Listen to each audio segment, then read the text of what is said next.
Bruno est né dans une famille qui pratiquait un mélange de christianisme et d'occultisme à Salvador, au Brésil. Il a fini par étudier dans une école adventiste du 7e jour. Dans cette école, il avait un professeur qui a éveillé son intérêt pour la lecture de la Bible. Mais Bruno est devenu un adolescent rebelle. Alors qu'il participait à des fêtes et buvait de l'alcool en dehors du campus, les règles de l'école ont commencé à l'ennuyer. Il semblait que l'école interdisait tout. Les filles ne pouvaient pas porter de boucles d'oreilles. Les filles ne pouvaient pas porter de jupes courtes. Les filles ne pouvaient pas porter de vernis à ongles. Pire encore, les garçons ne peuvent pas s'asseoir à côté des filles dans la chapelle de l'école. Les règles de l'école en matière de comportement chrétien n'ont aucun sens pour lui, et il remet en question toute autorité. Lorsque Bruno a obtenu son diplôme, il a cessé d'aller à l'église et de lire la Bible. Il est devenu un critique acharné du christianisme. Il se vantait à ses amis, « J'irai n'importe où dans le monde sauf à l'église ». Il questionne ouvertement Dieu sur des passages de la Bible qu'il ne comprend pas. Il parlait mal de l'église. Il a même fait fuir sa petite amie adventiste.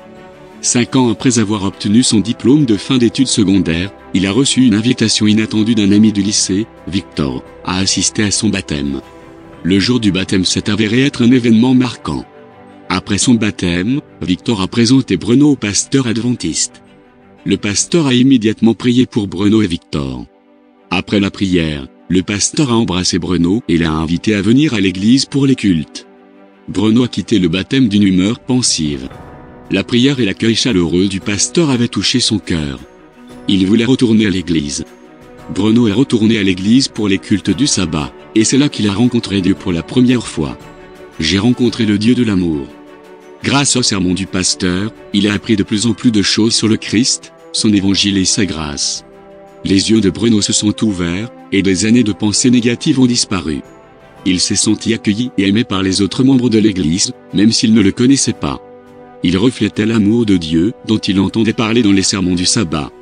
Peu de temps après son retour à l'église, Bruno a commencé à suivre des études bibliques avec le pasteur.